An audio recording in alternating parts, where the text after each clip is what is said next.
هي الحلقات تحفظني بآيات من القرآن، هي الحلقات تملأني بحب المصطفى العدنان، هي الحلقات تحفظني بآيات من القرآن، هي الحلقات تملأني بحب المصطفى العدنان، وأخلص نيتي دوما لرب واحد ديان بروح ملؤها طهر. Sure Yunus tefsiri 17. ayetten başlayıp okuyumuz inşallah. Bismillah, elhamdülillah, ve salatu ve selamu ala Resulillah ve ala alihi ve sahbihi ve sellem. Esselamu aleyküm ve rahmetullahi ve berekatuhu. Tevende dehtanlığa İbn Kesir rahimahullah'ın Kur'an-ı Kerim tefsiri Uygurca tercümesi Yunus suresi 17. ayetten başlayıp okuyumuz inşallah. Ba'de euzu billahi mineşşeytanirracim. Allah'a yalğanını çaplagan yoki Allah'ın ayetlerini inkar qilgan odamdimi zolim odam bormi? Gunohkorlar hargiz baxtga erisholmaydi. Allah'a yalğanını çaplagan odamdimi zolim odam bormi? Ya'ni hech kishi uningdek zolim, uningdek sarkash va uningdek qattiq gunohkor emas. Allah Taologa yalğanni to'qigan. Allah payg'ambar qilib avatsimi, o'zini payg'ambar atib olgandanmi qattiq gunohkor va ashaddiy zolim yo'q. Bundaq kishining ishini dört odamlarmi bilib olaydi. Bundaq kishini payg'ambarlarga qandoqmi o'xshatqili bo'lsin, kimiki rostdan yoki yolg'ondan bundaq so'zlarni qilsa, uning yaxshi yoki fosiq ekanligiga Alloh taolo cho'qim kundinmi ochiq dalil paketlarni keltirdi.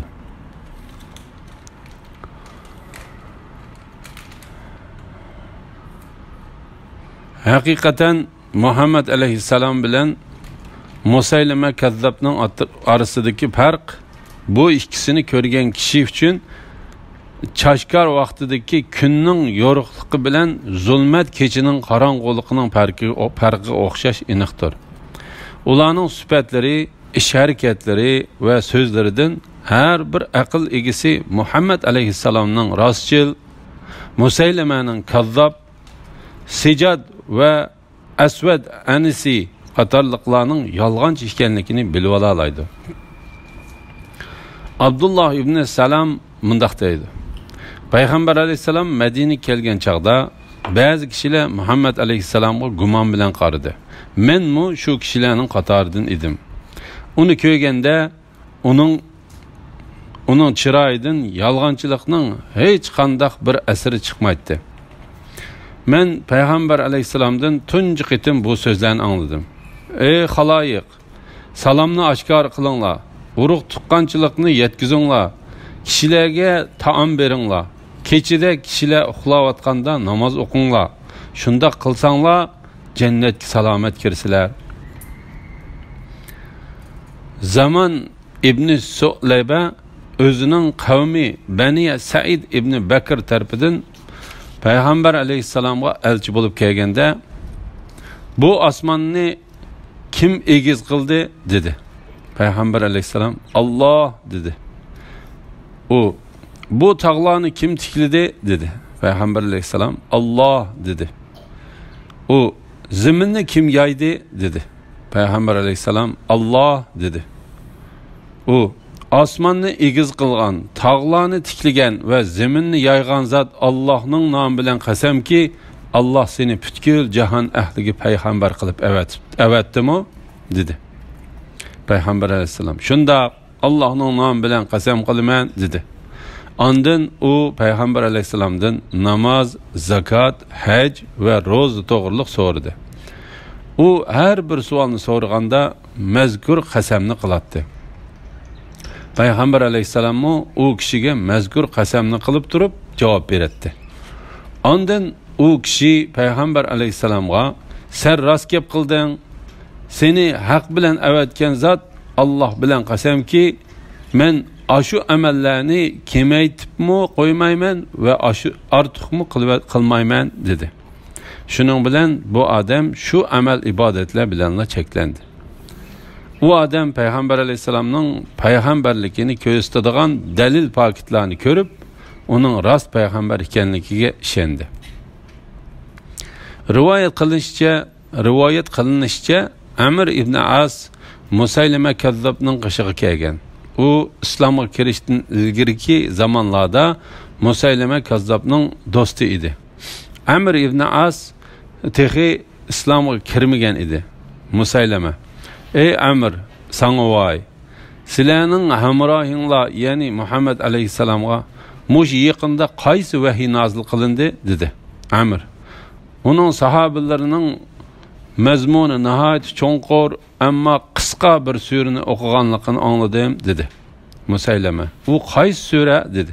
Amr: "Zamon bilan qasamki, iymon etgan, yaxshi amallarni qilgan, bir-biriga haqni tavsiya qilishgan, bir-biriga sabrini tavsiya qilishgan kishilardan boshqa hamma odam cho'qim ziyon ichidadir" degan surani o'qib berdi.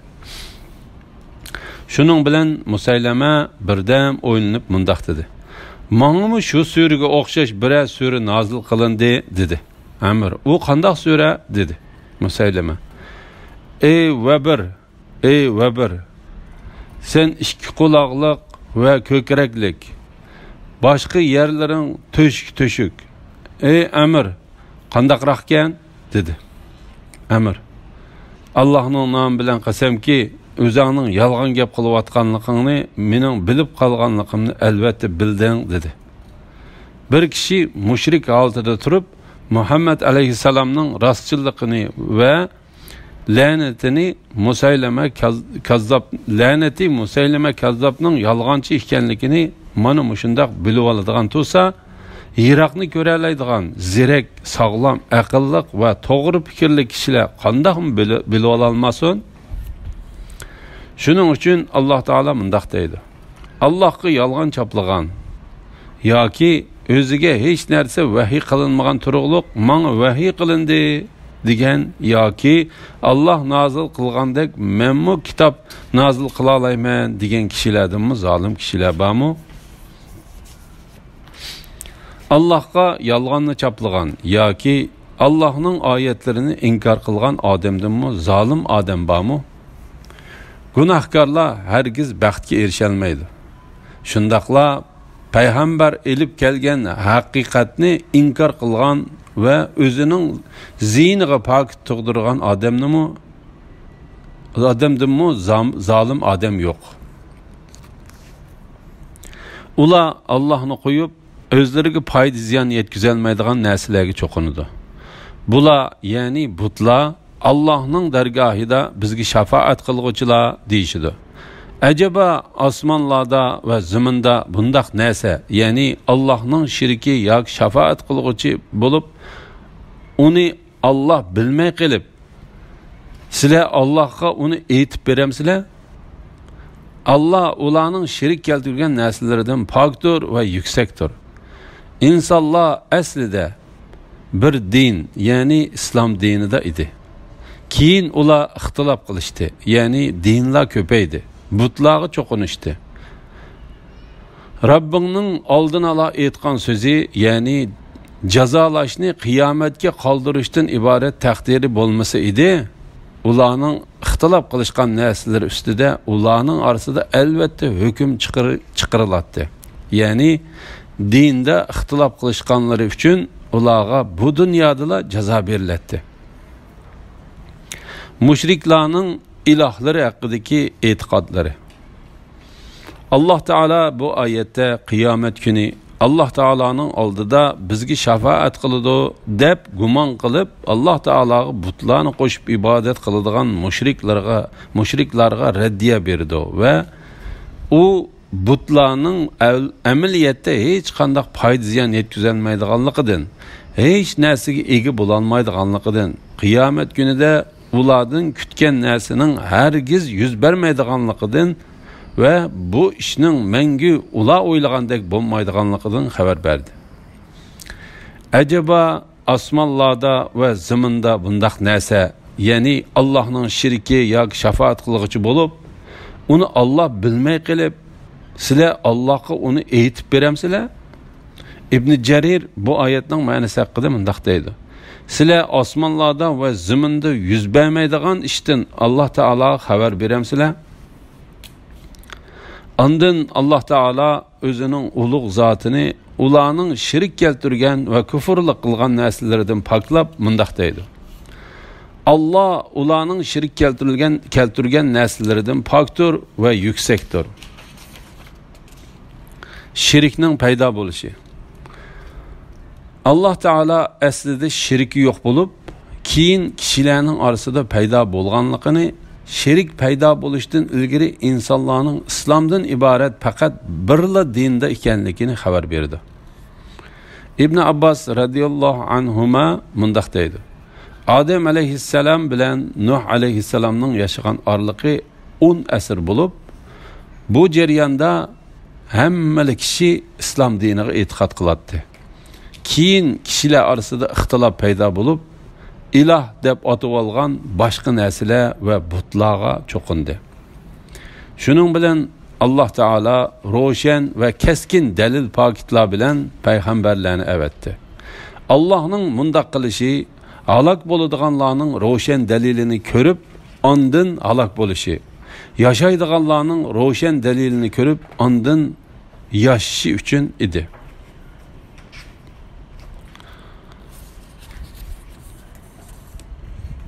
Rabbingning oldin ala aytgan so'zi, ya'ni jazolashni qiyomatga qoldirishdan iborat taqdiri bo'lmasa edi, ularning ixtilof qilishgan narsalari ustida ularning orasida albatta hukm chiqariladi.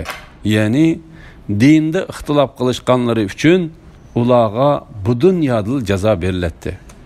Ya'ni agar Alloh taolo birarsini jazolamoqchi bo'lsa, uningga qarshi pok turg'izgandan keyin jazolashni va mahluqotlarga muayyan vaqt belgilashni oldin ola o'rinlashtirmagan bo'lsa, ixtilof qilishganlarning orasida cho'qim hukm chiqarib, mu'minlarni baxtga erishtirib, kofirlarni jazolagan bo'ladi.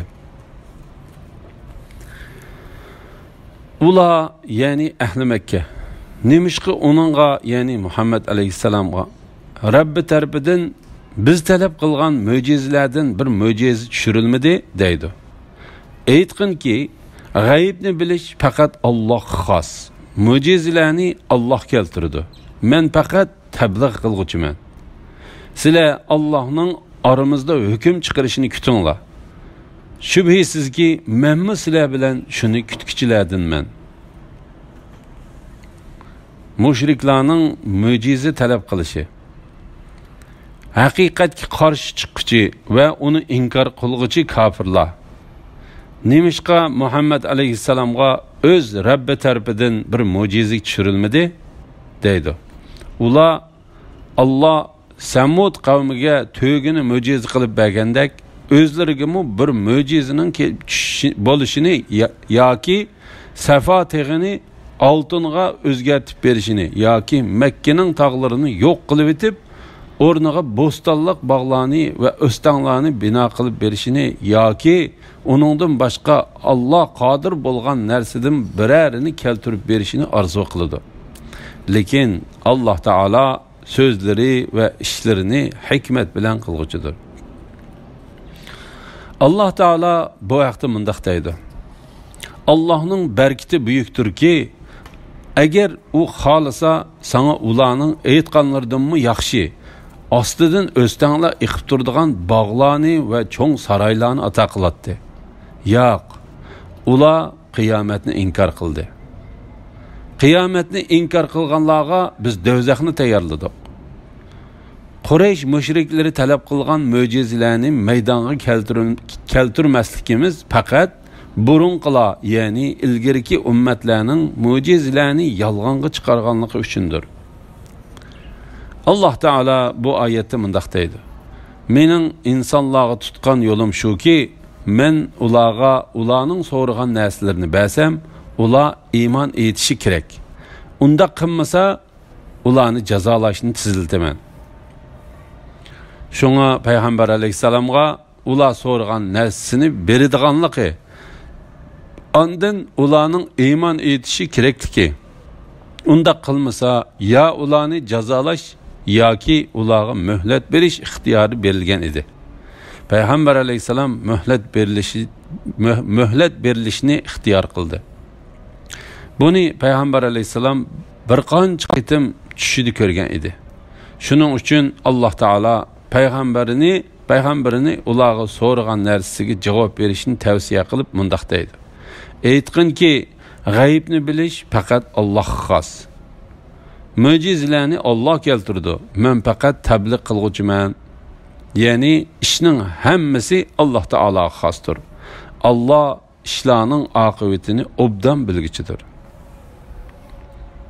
Sizlar Allohning aramizda hukm chiqarishini kutinglar. Shubhisizki menmu sizlar bilan shuni kutkichilardiman. Ya'ni agar sizlar so'ragan narsani ko'migicha mening payg'ambarligimga ishonmaydigan bo'lsanglar, Alloh taolaning men bilan sizlarning oranglarda hukm chiqarishini kutinglar. Mundaq deyishidagi sabab ular to'plashib turganda payg'ambar alayhisalomning 14 kunlik oyga bir ishorat qilishi bilan Alloh taolaning izni bilan oy ikkiga bo'linib, bir bo'liki tog'ning bir tarafida, yana bir bo'liki tog'ning yana bir tarafida turishidek ular o'zlari so'ragan mo'jizalarning eng cho'ngi bo'lgan bu mo'jizani ko'rgan. Bu mo'jiza zimindagi ular so'ragan ve so'ramagan boshqa mo'jizalarning eng cho'ngi hisoblanadi. Agar ular shu so'ragan mo'jizalarida to'g'ri yo'lga menishni ve haqni isbotlashni maqsad qilgan bo'lsa, albatta Alloh ularning tilaklarini bergan bo'ladi. Lekin Alloh ularning haqiqatga qarshi chiqish ve bo'yin tovliq qilishi yuzidan mo'jiza talab qilganligini bilgachga ularni shak ve gumon ichida qoldirdi. Alloh ulardan biriningmi iymon etmaydiganligini obdan bildi. Alloh taolo bu vaqtda mundaq deydi. Shubhisizki